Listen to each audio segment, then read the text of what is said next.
Hi everyone. So in today's video, I wanted to talk about how to navigate those heavy, challenging emotions.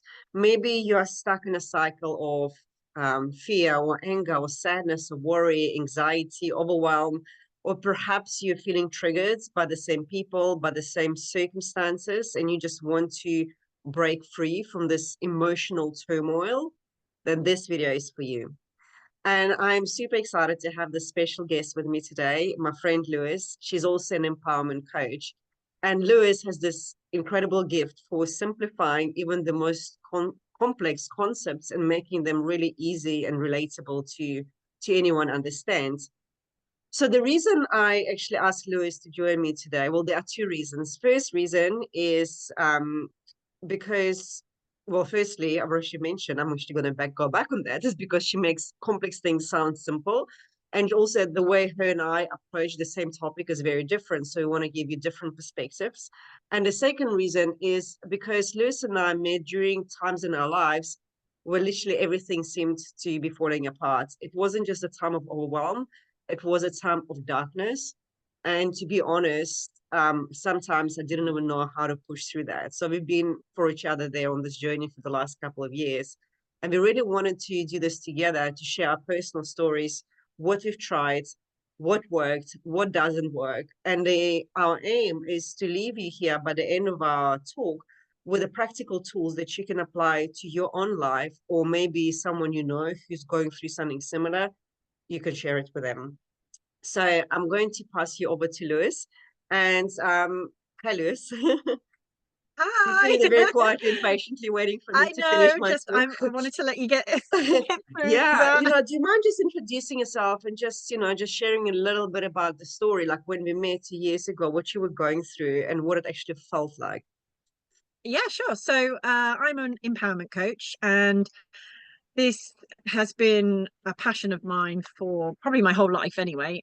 We have talked about this before, obviously the fact that I've from a very young age been very fascinated about human emotions, our thought patterns, the way they kind of link together, and how that unfolds in our dynamics, in our relationships, and the way that we sort of navigate the world.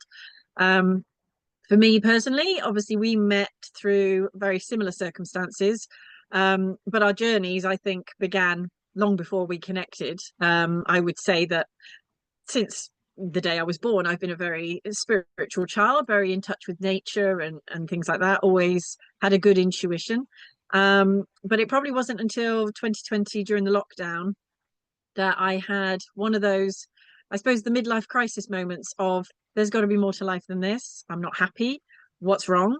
And I've had moments of that throughout my life, but it was coming to a head at that point. And so I ended my marriage. I moved out of the family home. I closed my business and literally went on one heck of a journey in self-discovery with healing a lot of traumas from my childhood, a lot of issues through my adult life, and yeah, just basically trying to navigate these really deep, dark kind of triggers and patterns and behaviors and conditions that we've just led our whole lives to believe were true. And then someday you suddenly go, this isn't real. What am I doing? There's got to be more to this than this. So yeah, it was quite profound and it was incredibly painful. But my goodness, now that we're on the other side of it, I honestly say I wouldn't change a thing. Yeah, but what I actually want to touch on is you mentioned word trauma, and often, Mm. like if somebody a few years ago said to me, "You've got to heal your trauma," I would go, "I have no traumas. I had, my parents didn't beat me up, they didn't abandon me. I was always well clothed, and Mm. we've traveled the world." But a lot of people don't realize what trauma is. So can you just touch more on that? Okay, so there's different levels of trauma. Obviously, there are the very severe experiences, such as, perhaps abuse, as we talk about. There can be even things as bullying, abandonment. Maybe you've just had a very, very destructive upbringing. Maybe you've had like alcoholic parents, or you've been in an environment that's just not very safe. But there can also be, what we would class as more subtle traumas in perhaps just the way that you interact with other people, perhaps just through relationships, friendships, the way that you see yourself in the world, your belief system, how you value yourself, and little things that happen throughout life, even just being rejected from getting a job, or not having a large social group. Introverts, can struggle quite a lot with this, but traumas can go from many different extremes. The ultimate thing is that everybody will experience them in different ways. I've had some pretty severe experiences of childhood trauma in my life, and yet people who meet me would never suspect that, because I'm a very bubbly, outgoing, very extrovert kind of person. Um, but that's just the way that I've managed to navigate that and process that. But for some people, even the slightest little things, such as, not getting attention from a parent, or going through things like parental divorce, moving houses all the time, moving countries, children that grow up with parents in, say, the military, that separation anxiety creates massive trauma within us. So it doesn't have to be something really severe. It can be lots of little subtle things that get impregnated into our childhood brains, and our brains are underdeveloped, so we can't deal with it. But we use coping mechanisms to protect us, and then we carry on that into our adult life. And as we get into our adult life, those coping mechanisms just don't work. And we have to come up with a whole new way of navigating that. And that's what that shadow work and that healing process is all about.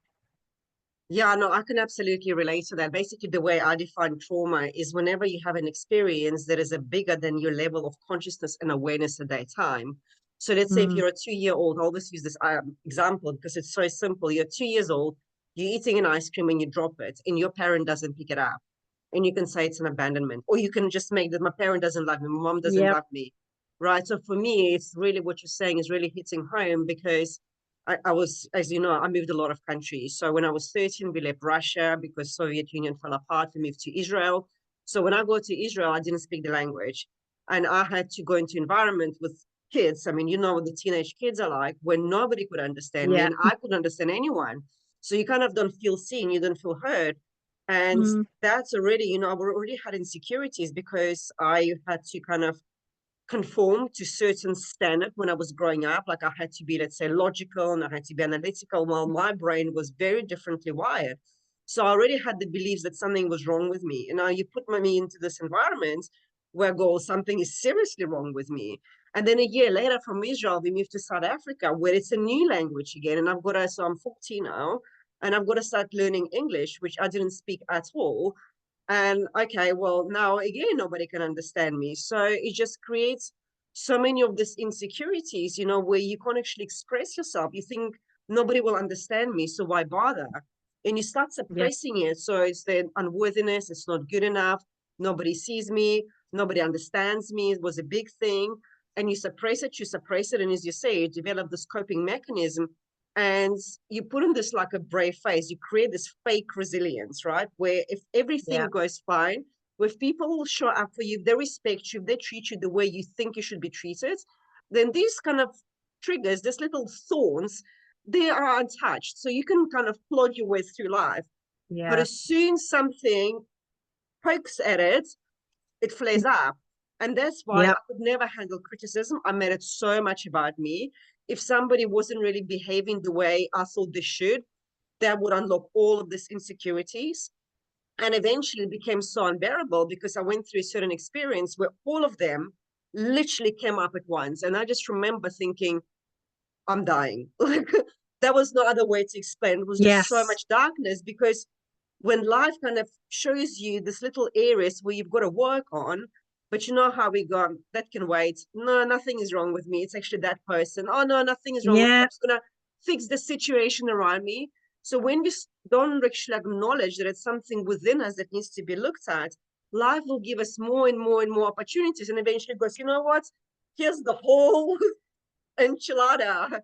Go Yeah. and deal Here's with it. And then everything everything from your comes. entire life story. We're just gonna pack it all in one go and explode the lot. And it's, yeah, Yeah. it's a lot. And then It's a lot. everything comes up. And this is how people end up in a priory. And I'm not talking about, obviously, there's cases of chemical imbalances. And if anybody's Yeah. listening to it and you're feeling depressed, I mean, definitely go check it out. But most of the anxiety, most of this fear, most of this grief, it's all because of these emotions that we haven't faced. It's all of the traumas that Lois was Hmm. speaking about that are now coming to the surface. And what do we tend to do with it normally? What do we do for them? We run away from them, we numb them. Oh We yeah. think that if we change the job, that if we change the relationship, that if we just go and Hmm. fix something, it's going to get better. But it's not. We're just stuffing it down and it's still going to come up. It's like, it's going to be a Oh gross yeah. example. But if your toilet is blocked, you know, actually, you need to call a plumber Oh to come yeah, out. the whole crap comes flying out. That's what it is, Yeah. though.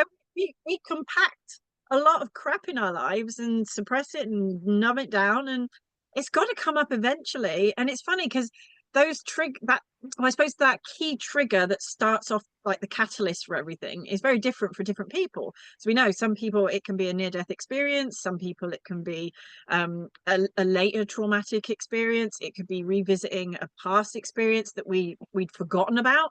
There's so many things that can happen, and yeah, it does it does feel like you're dying from the inside out, but it's that natural kind of purge. You can't leave those things untouched forever. They will come up. Some people it might be in their 20s, 30s, for us it's in our 40s, but you'll get warning signs. The thing is, I think the universe always sends you warning shots. Your body sends you warning shots. So for me, I had a lot of health problems, a lot of neuroimmune diseases and ailments and issues, anxieties, panic attacks, depressive episodes. It all stemmed from that one thing. And I think that for me, the shocker was what the key traumas were. As we know, there's different areas of abandonment, rejection, need to control, insecurities, and things like that. But there were parts of me when I went on this journey that I thought I had no idea I had that. It wasn't even in my Mm. psyche that that was a core root issue for me. And to see it so blatantly, I was like, oh, that explains why my relationships used to go that way. That explains why I deal with certain things that way, why I don't value myself, why I doubt myself. And it's wow, it's quite something. So if anybody's Yeah, going through no, this, absolutely. yeah, And the you more need you to start speak to people. unpicking it, right, the more you start kind of trying to fix that thing, it's like the next thing goes and the next thing, and you're like, oh my God, how much more fixing can I do? Oh, So it's for like anyone, unraveling that endless yeah, yarn. You're like, when does it stop? exactly. And if for We were anyone like looking on for the the red button, spiritual, weren't we? I want to get off. no, absolutely. And I'm working actually, with a couple of clients now, and they're always like trying to fix themselves. And I know this so well. It's like, okay, I've got to meditate, I've got to journal, I've got to do this, if I don't do this, it's like it becomes like another kind of challenge on top of that until you go, wowzers, like I can't work on my insecurity, on my unworthiness, on my fear of abandonment, on my fear of rejection, on my whatever control issues. I can't work at them all at once. It's just not possible. So what do you then, if let's say somebody's feeling all of these different emotions, like how do you know what needs your attention? And I'm going to answer my own question and I'll pass it over to Yeah, no, no. you.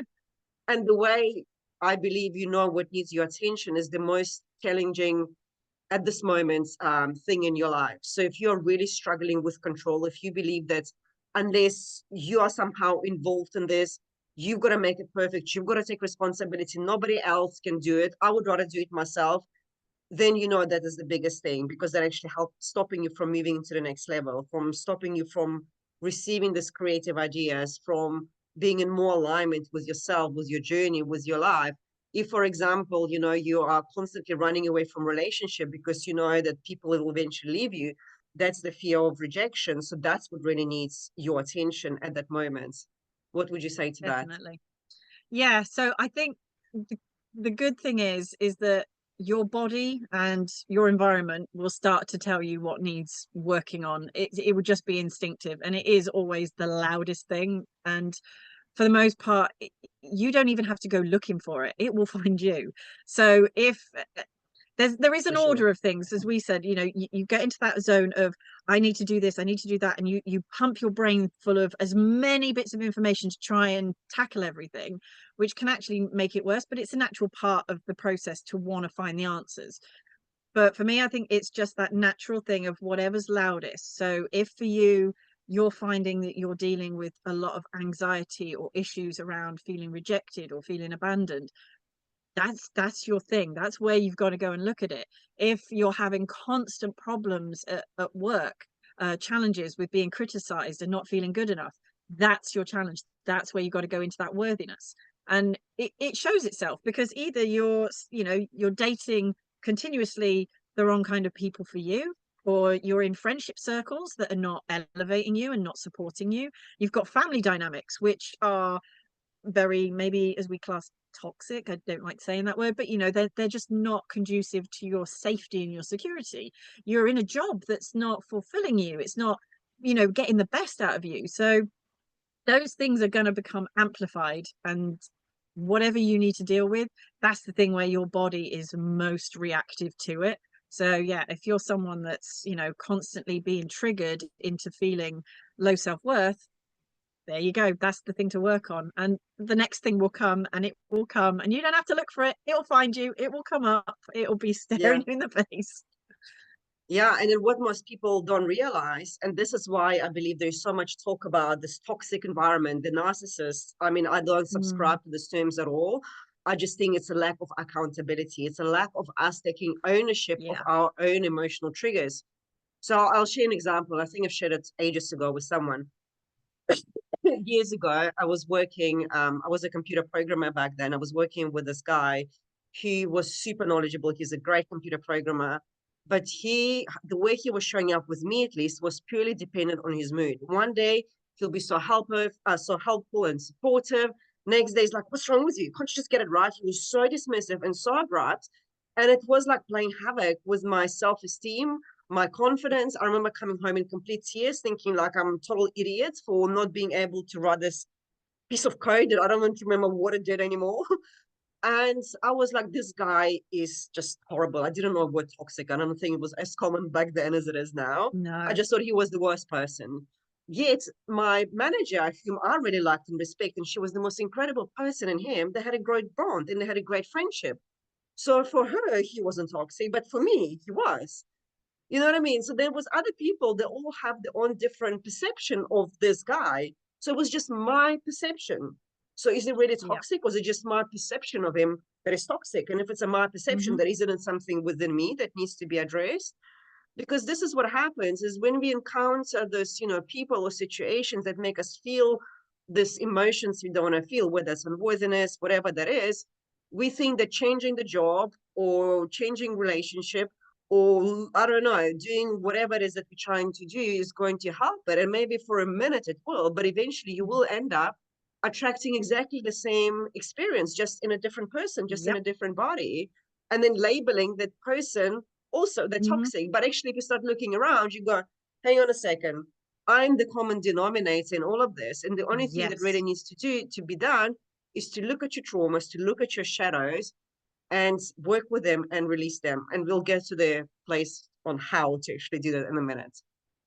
Yes, definitely. It's funny, and that perception is all based on our experiences. If you, it's like when you meet someone for the first time and they remind you of somebody who was really horrible to you at school, instantly you're just going to go back there. Automatically, You're no, going to not going associate. anywhere near that person.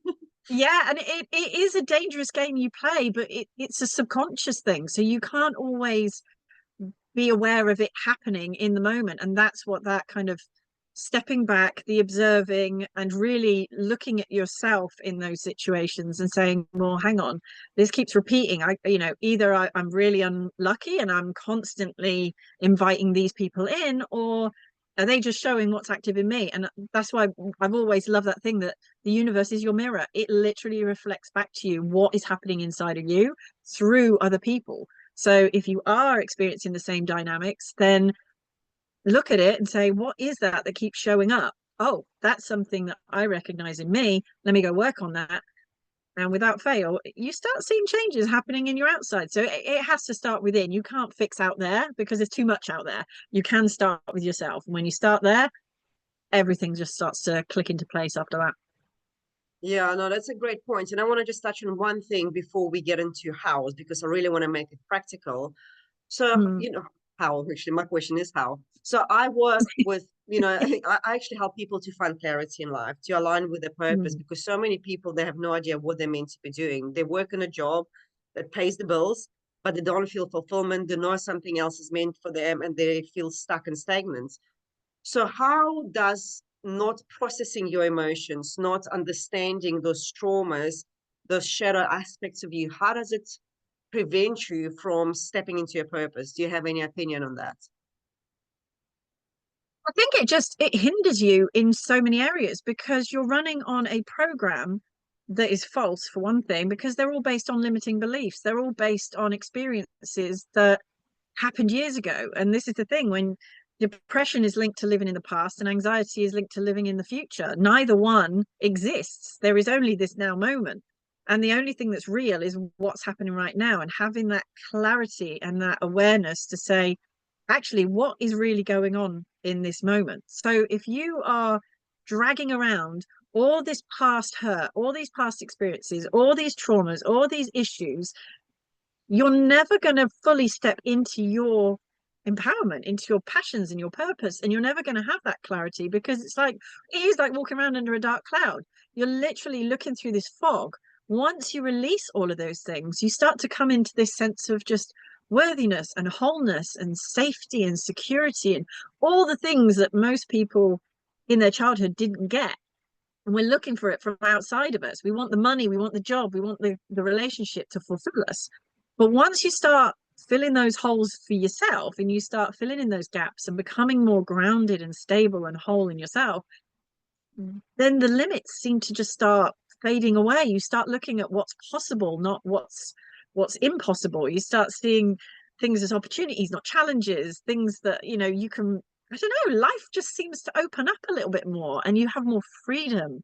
And it's an exhilarating experience, but it's a process. Nobody It gets is a there process, overnight. and you've got one thing I've learned how to cultivate a lot more of, and I'm still learning, is patience.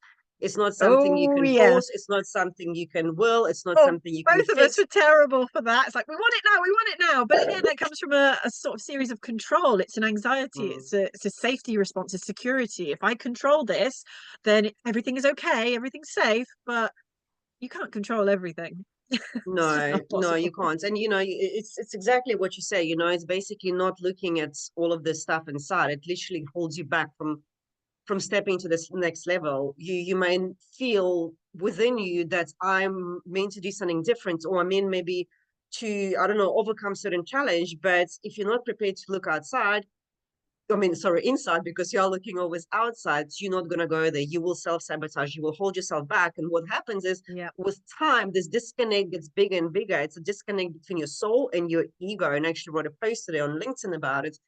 And it's like a war. The two parts of you going to war. And that's what creates anxiety. Hmm. That's what causes depression. That's what causes most of the pain in our lives, is when we're not listening to the calling of our soul, Yeah. when we're not willing to look inside. And I actually want to also do a slightly different intake on this, why not looking at traumas can prevent us from going to the next level.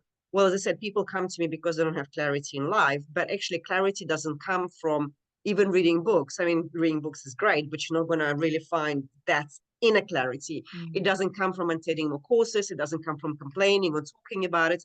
It comes from within, and it can only come from your energy. And what I mean by that is, when you're sitting with all of this emotional garbage inside, because emotion is energy in motion. So if you're not feeling it, if you're not processing it, you're suppressing it.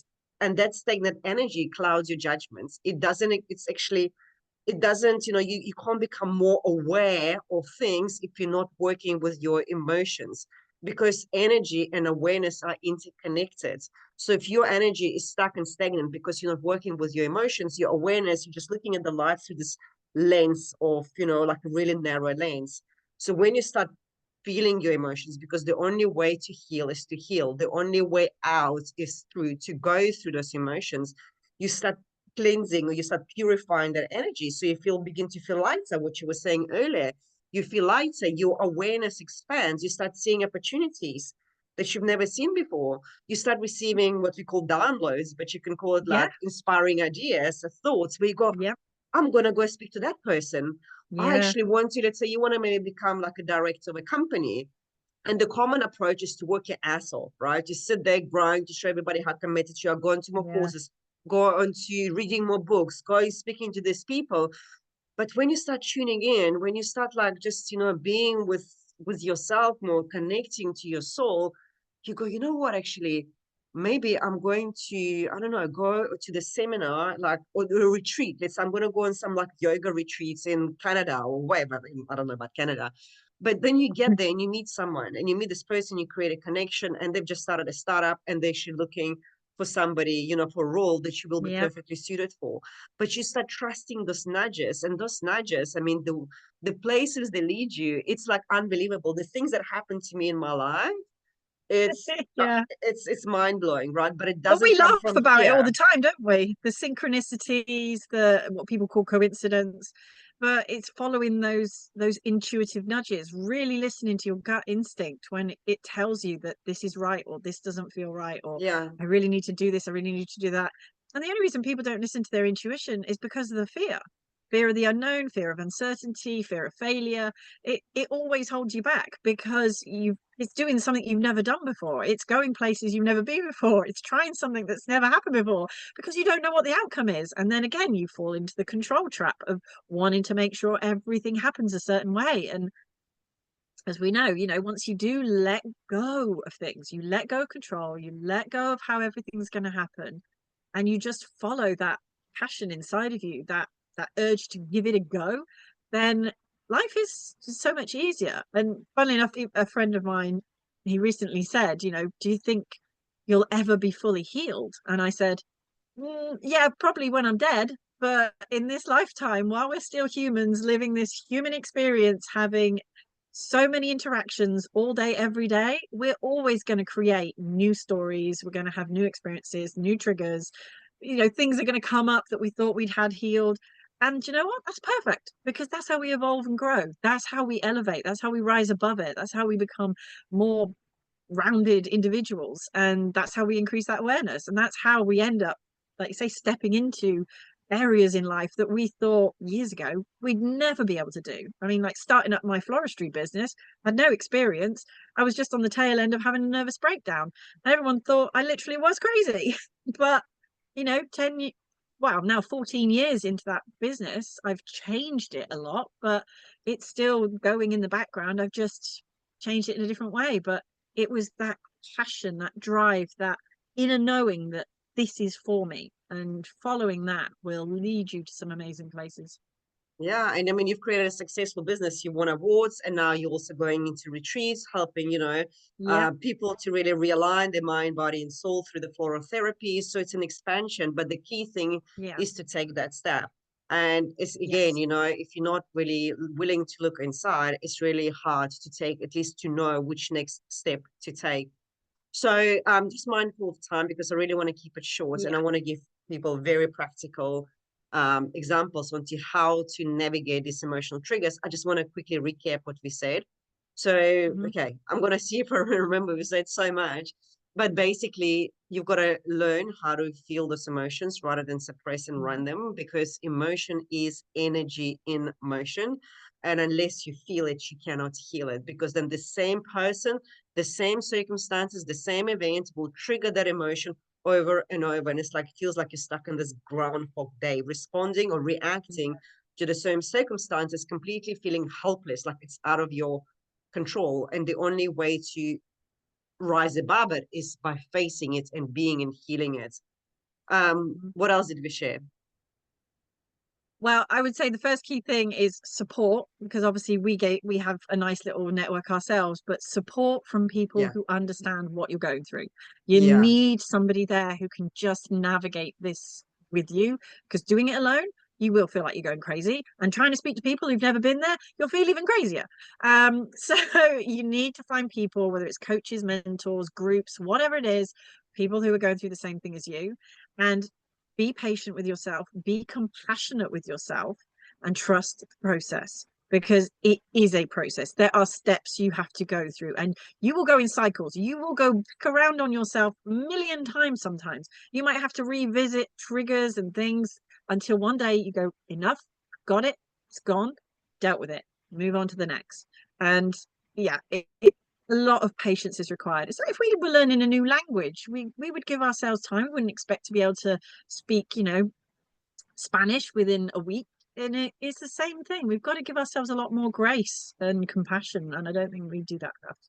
So yeah, Yeah. there is yeah, I think the key thing is starting on those ground levels and just take your time. Yeah, and another thing is not realizing that nobody is responsible for your emotional triggers. It's on you. So if No. you're feeling somebody provokes anger, frustration, fear in you, it's got nothing to them to do with them. They're actually Hmm. just the messengers. So don't shoot the Yeah. messenger. It's more No, like, well, exactly. okay, interesting. Why? What is this bringing up in me?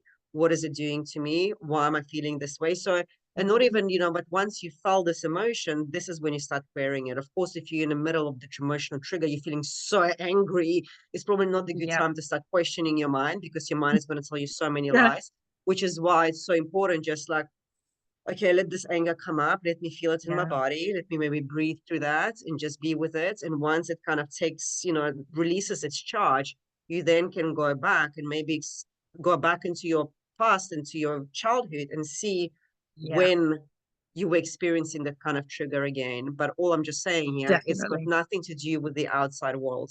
The outside No. world is just here to help you heal. I mean, Mm. because I've been delving a lot into Kabbalahs, recently, and I love what they say. It's like we chose even our parents coming here. Our parents. So like, Mhm. if you let's say you've got fear of rejection, it's not because of your parents. You have your parents because you're here to heal your fear of rejection. That's why you choose them. Every single person, every single situation happens for us to grow and heal. It's just, are you actually willing to do that, or are you willing to stay in a victimhood? So Yeah, there's a big difference between being the victor and the victim. It's the accountability, it's taking things on board. And like you say, allowing yourself to process it. Have a damn good purge, have a good cry, yeah, eat some ice cream, go for a run, meditate, do whatever you need to do that gets that feeling out of you. Don't store it up anymore because the that's more you suppress it, the more it's going to keep coming. And so you've got to let everything out. I mean, even today, I was having a nice little cry myself because I've had a little personal experience that again, it's brought up triggers, it's brought up things in me that I thought I dealt with that. But you've got to look at these things as a blessing and a lesson and use your pain for power in a way. It's only suffering because you're holding on to it, because you believe that there is some truth in what you're feeling. But once you start to release those things and let things go and see the reality of like, I'm safe, I'm fine, this person's not hurting me, or this situation isn't out to get me, it's just me feeling unsafe, feeling insecure, feeling rejected, feeling abandoned. Let me sit with that. Let me feel that. Let me work through that. Let me see why I feel that way. And what can I do to give myself that love and that safety and that security in this moment? Be kind to yourself and don't think that, the band-aid is going to be other people, that, getting more love or having your parents treat you a different way or getting a better job or more money is going to plug that gap, because it just won't. So yeah, there's always going to be moments, and just let it out, let it be what it is. But you've also, I've always like that saying, everything is always working out for me, and you've got to trust that it is. It may not make any sense. You're going to look at yeah, it and think, this is the worst thing ever, I've lost my job, my person's dumped me, my family are in chaos. But you've got to just look and say, somewhere out of this is a silver lining. I just don't know what it is yet, I can't see it yet, but the unfolding is quite exciting. So yeah. And let how often does it happen, right? When you think it's the worst thing, and then time passes, and you look at it, it's like, thank goodness, because that lost yeah, job actually prompted me to really get a most incredible aligned job that I love, or start a new business that I've yeah, been, too scared to start, or the relationship didn't work out, led me to my soulmate, or even me mm, falling in love more with myself, giving me to myself, building my self yes, concept. So, we only looking at our current experience through our filters. So we're looking, if you imagine life as a movie strip, we're only looking at this segment right here. We yeah, don't know what's going to happen. It's just not possible. So, when you zoom out, when you kind of become more aware of what you are doing, that's when everything mm, changes. So let's bring this yeah. to a close. Let's say, what are the practical things that somebody who's navigating these challenges can actually start doing now? Like after this video, if they're like feeling like angry, somebody pushed the button, so they're feeling frustrated, or they're worrying about finances or the relationship, what can they do? Okay, very first thing in the moment, pause, stop, silence. step away, move out of that situation. If someone's shouting at you, or you're feeling overwhelmed, you're feeling upset, the situation's got too much, get out of the situation, go somewhere where you can get a bit of space. You can try breathing techniques. I mean, you can do meditation, but it's literally allowing yourself to feel it in that moment and come to the realization of the truth of the matter. Because when you're in that situation, you're not going to be able to come out of it and get the clarity and the awareness. So step back, pause, and reflect. I would say, after that, if you're still having these triggers and things are becoming too much, definitely find a coach or a mentor who can support you on that journey, or join a group, or find a friend, somebody who's going through this with you, who you can literally pick up the phone and say, hey, can't cope, this is going on, I don't know what to do.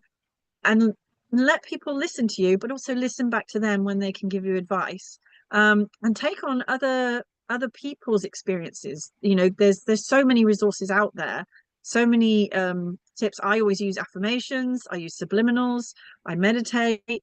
And meditation isn't just sitting in a room going for 10 minutes. It's that quiet reflection, it's stillness, letting everything calm down. You imagine you've shaken up a bottle of Coke, then you've got to let those bubbles settle before you take the cap off. Otherwise, it's all going to explode and become a right mess everywhere. So, when you feel that rising, bring it down, ground yourself, calm, and use whatever techniques you can to get there. Yeah. So what I've also found is helpful. I mean, the first thing I do when this, emotional trigger comes up is I used to go and meditate or breath work, but actually what I found Mm, is I was pushing that energy down. So now it's like, I love that analogy is with the Coke bottle. I actually allow it to run through me. I feel the discomfort. It may be like yeah. a burning sensation in my chest, or it may be my jaws, my neck, and I'm becoming very aware what I'm feeling, but I'll sit with it. I try to let go of the thoughts as to who said what they did. None of that matters, because the thoughts, we Mm, have 70,000 thoughts a day. And I mean, most of them are complete bullshit. So I just let it go, and I will sit with the discomfort. Once the discomfort subsides a bit, then it's a good time maybe to go for a run or speak to a friend, speak to a coach. But whenever the strong emotional trigger, just allow yourself to be with it. What I also find helpful is that a lot of this triggers come up because we don't feel safe. We don't feel safe to be ourselves. yeah. And that's kind of really threatening, I guess, to our nervous system. So even doing Mm. things like this, when you're in a body, you like Oh massaging, yeah, you giving stroke it. yourself a hug is really good. But even that is, Stroking. I'm doing this, I can feel my Yeah. energy flowing. And you can literally go, I'm safe, Mm, I am loved, and I'm supported. And you can just sit yeah. there and just stroke yourself, or like what you said, a hug, but it just connects you to your body. It gets you out of Yeah. this crazy I always monkey put my mind hands on my and heart. more into your body. Yeah. So, Yeah. I mean, for me, my heart, yeah, it works. Yeah, I've got to be in a certain state, but like this, I can literally feel my Yeah. energy running through me. So this is also really good technique. So facing your emotions, not running away from them. Obviously, unless you're in a Mm, meeting and you can't just allow yourself to yeah. cry because there's people, or if you do, that's amazing. Mm, Maybe there you kind of like step away, you leave a room, which you said, just create space, pause. mm, Then you feel it, and then you go into the practices like meditation, stroking, breath yeah. work, even just going for a walk, going for a run, things like that. Before you even confront someone, before Yes. you challenge them, before you have the conversation with them, do that first, because often we react, and how often later we go, Mm.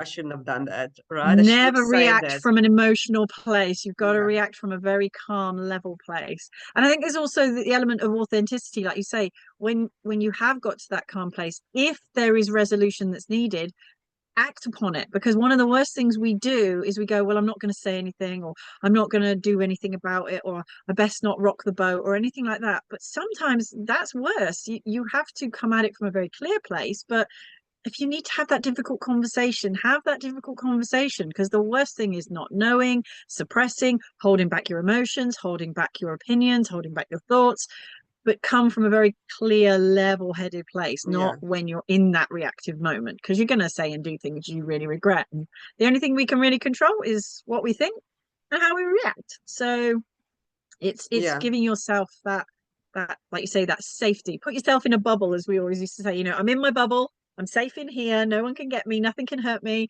Let me get myself back in check and recognize what's the reality? Is it this person actually hurting me, or is it just me feeling the hurt? And then come at it from a very sort of clear point of view. Yeah. Yeah, no, that's great. So I think you guys have quite a few techniques. Feeling it is Mm, first, facing it, breathing after, meditation for a walk, stroking your body, and the bubble technique that Lewis explained are all great dealing mm, with emotional challenges. And you can do it. And my, just before we wrap it up, my suggestion would be don't wait for that big explosion. If anything doesn't no, feel comfortable, if you feel slightest anxiety, maybe even impatience with your kids or with your parents, right? As soon as you're like, oh, you're like, pause, okay, let me retreat and apply one of these techniques. Maybe it's a safety, yeah, or you just take a few deep breaths, or you just put yourself in a bubble. Let's say if you're with a negative person. So pay attention to any of this challenging and comfortable emotion and apply it straight away. Because when it comes to yeah. big blow up, it's going to become like auto repeat for you. It's going to become automatic. So I Hmm. think we've given a lot. I don't want to overwhelm people. Any last words of wisdom before we finish up here, Lois? I would just like to let people know that whatever stage you're at, whatever it is you're experiencing, whatever you're feeling, there is light at the end of the tunnel. There is the other side of this. There is a flip side. And the greatest empowerment that I could probably pass on to anyone else is you already have the answers within you. You already have the strength. You already have the capabilities. Trust the process, know that everything's working out for you, and make sure you're supported on that journey. Yeah, and just accept where you are. There's no Yeah, mistakes in life. everything is You exactly are perfect. Everything exactly is where you're fine. meant to be. It's exactly Yeah, nothing if is you're feeling wrong. It's pain, all good. if you're feeling pain, if you're feeling discomfort, this is where you're meant to be. This is the challenge you're meant Exactly. to go through. And nobody else Yeah. can do it for you, but you can because you've got us. No. Anyways, Exactly. I hope this was useful. I'm gonna leave my contact details and Lewis' contact details underneath the video. If Mhm. anybody wants to get in touch with us, we're here to support you. Have a great day, and I'll see you in the next video. Bye.